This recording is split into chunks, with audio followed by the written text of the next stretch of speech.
bonsoir à tous. J'espère que vous allez bien, que vous avez bien passé la journée, que tout se passe bien chez vous. Je l'espère, en tout cas.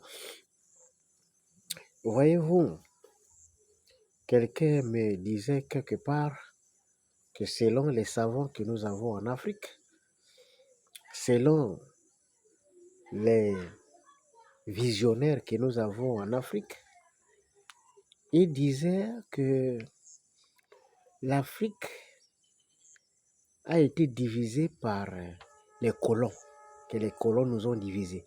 Nous étions un peuple. Donc, on nous a divisés. Que les frontières, là, ce sont les frontières des colons. Normalement, on n'avait pas de frontières. Vous savez, sauf si ma mémoire me fait défaut, et sauf si quelqu'un peut m'expliquer comment quelque chose que les colons ont créé s'est retrouvé dans nos langues. La notion de l'étranger a toujours existé dans nos langues. Les villages avaient des frontières avant même que le colon arrive. Quand un habitant quittait de notre village pour venir dans notre village, on considérait ce dernier comme étant un étranger, qu'il fallait recevoir et donner une place à dormir, de quoi manger. C'était notre invité, c'était notre étranger. Et quand un étranger arrivait dans un village, on conduisait ce dernier chez le chef. Parce que la société, même à cette époque-là, était déjà organisée. Quand vous avez donné une limite, une frontière au village, c'est à petite échelle. Mais les colons sont venus avec une vision beaucoup plus large. Ils ont simplement délimité les dimensions qu'ils considéraient à l'époque que ça pouvait être un État. Et donc, moi, ce qui me concerne à mon petit niveau de compréhension, les limites ont toujours existé. Les frontières ont toujours existé. Un habitant de notre village, on l'appelait toujours chez nous un étranger. Comment voulez-vous qu'en 2025, qu'on enlève les limites? Vous voulez nous faire comprendre qu'un Zébi du Congo, c'est un Gabonais. Ce n'est plus un Congolais. Parce qu'il est un Zébi et qu'il y a un Zébi ici. Vous voulez me dire qu'un Bateke du Congo, c'est un Gabonais. Parce qu'il est Bateke et qu'ici, il y a les Bateke. Ça, c'est faire preuve de beaucoup d'ignorance. Il y a déjà une limite claire. Elle est là, on fait avec. Celui qui est au Congo, s'il est Bateke, c'est un Congolais. Le Bateke qui est ici au Gabon, c'est un Gabonais. Il ne faut pas changer la donne. La donne, on ne peut pas la changer parce que ça a déjà été fixé. Et donc, je ne peux pas comprendre qu'un Guinéen soit devenu un Gabonais et qu'un Camerounais soit devenu un Gabonais par hasard. Parce que comme si on n'avait pas de frontières, il faut qu'on essaye de prendre conscience de ce que nous faisons. Parce que si quelqu'un usurpe la nationalité et occupe les hautes fonctions, normalement, ça fait partie de la haute trahison. Il doit être condamné à mort parce que chez nous, il n'y a pas la peine de mort. Tu ne peux pas changer de nationalité. Il y a déjà la limite naturelle. Tu ne peux pas aller du Cameroun, venir prendre la nationalité et occuper les postes de responsabilité. C'est ce qui cause le désordre. Comment quelqu'un va se lever un matin et il donne la nationalité à une personne et il donne les fonctions à une personne? Ce genre de compatriotes doivent être arrêtés pour haute trahison. Où est Mexan Krobessi alors? Où est Lee Suleiman? Où est Lipak? Où est l'homme des œufs forêts de Logoué-Vindo? Ils sont où? S'ils sont Gabonais, s'ils étaient Gabonais, où sont-ils? Un Gabonais ne fuit pas, même quand il a des problèmes, il reste ici. Les Gabonais qui sont partis en exil, là, ils sont en train de chercher à rentrer chez eux parce que chez eux, ça les manque. Voilà pourquoi quand ils sont en exil, ils parlent toujours du Gabon. Depuis que vous avez vu Mexam Akrobessi partir, vous avez entendu qu'il est en train de parler encore du Gabon? Il s'en fout, il a déjà l'argent. Depuis que les Lipak et les machins, vous avez entendu qu'il est devenu activiste parce qu'il critique le Gabon? Non, mais ceux qui partent là, comme ils ont le sang gabonais, ils pensent que c'est son pays. Il est obligé de s'intéresser, il devient activiste. C'est pas qu'il est fou, mais parce que c'est son pays. Il a l'amour de son pays. C'est ça la différence entre quelqu'un qui vous a donné la nationalité et quelqu'un qui est né, qui a le sang et qui est le plus gabonais des souches. Les lois, on ne prend pas des lois pour faire plaisir à qui que ce soit. On prend des lois, c'est pour sécuriser la nation. Là, notre pays, on est en train de le perdre parce qu'on voulait faire la blague. Comment quelqu'un quitte de chez lui Il prétend être un vrai professionnel, que ce soit dans le monde de la communication ou quoi.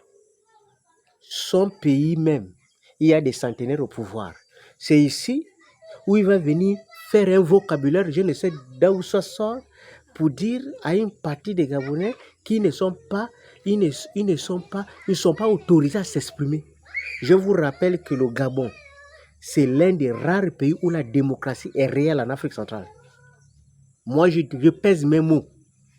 C'est l'un, parce que Ali Bongo était peut-être le seul président en Afrique centrale ici à avoir subi de la part de la presse des critiques aussi élevées.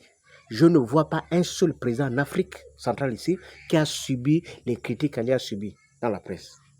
Et pourtant, il a fait preuve de professionnalisme. Je vais vous dire une chose, sans état d'âme. Quand quelqu'un prend un étranger, donne de l'argent à un étranger pour critiquer ses frères gabonais, c'est une haute trahison. C'est une façon d'affaiblir le pays. C'est pour cette raison qu'on ne respecte plus nos forces de l'ordre. C'est pour cette raison qu'on ne respecte plus nos autorités. Parce que vous avez fragilisé le pouvoir. Comment un général peut avoir le numéro d'un briquetier au quartier, peut avoir le numéro d'un jardinier? Le pouvoir, c'est la rareté.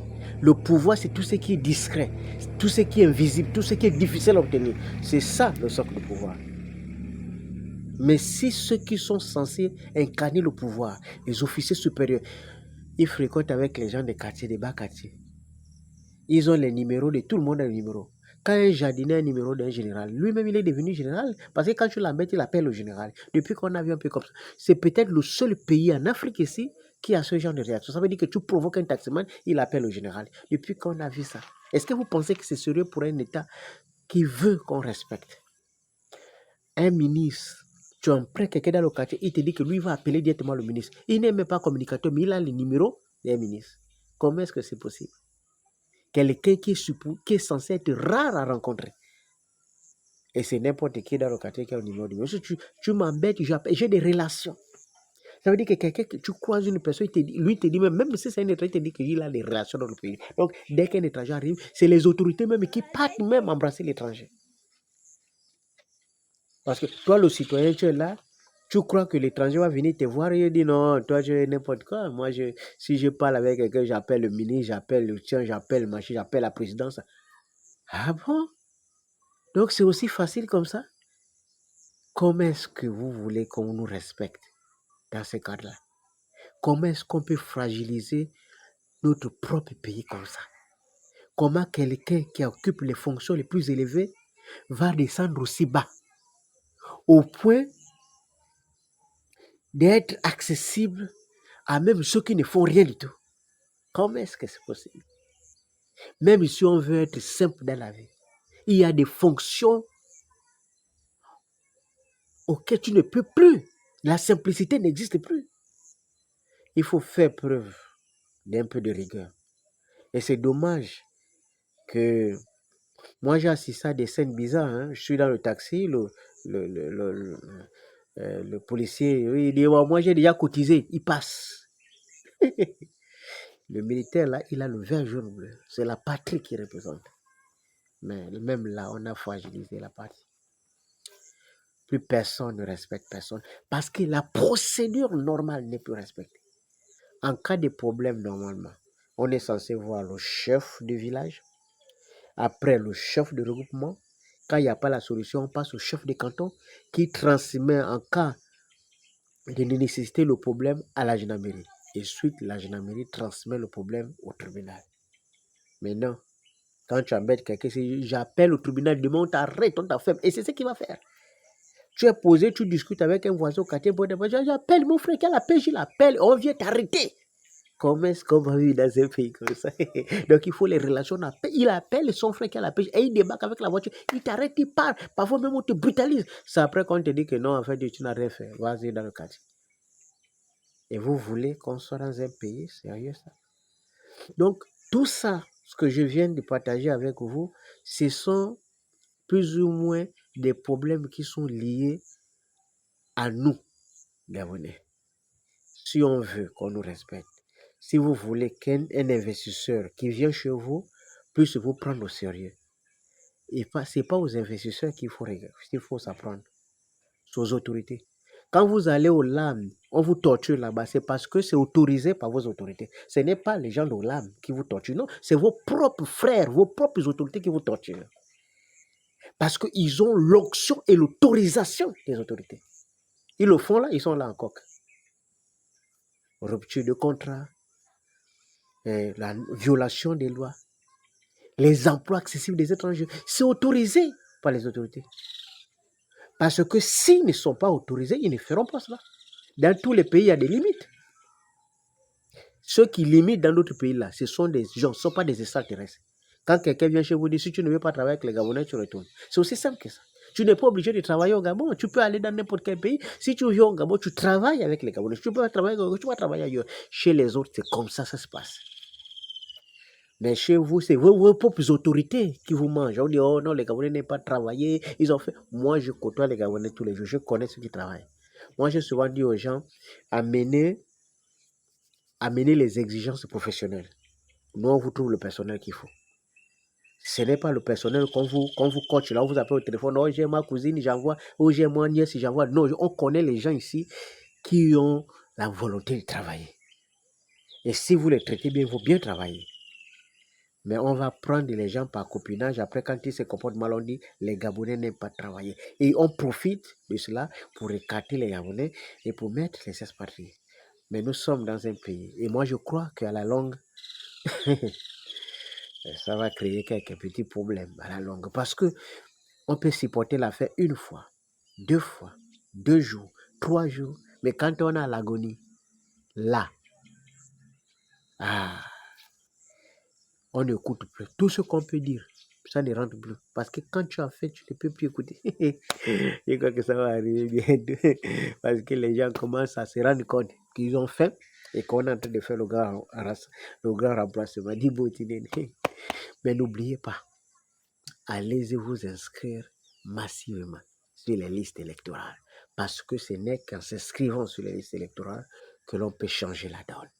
Mais si vous vous inscrivez maintenant, nous disposons de 2 mois pour vous sensibiliser et pour vous permettre de changer de disque dur, surtout de formater le disque actuel et d'essayer de voir si on peut introduire quelques applications pour vous permettre de vous orienter dans la bonne direction. Parce que la direction, parfois, si elle n'est pas bonne, elle nous amène tous en bas.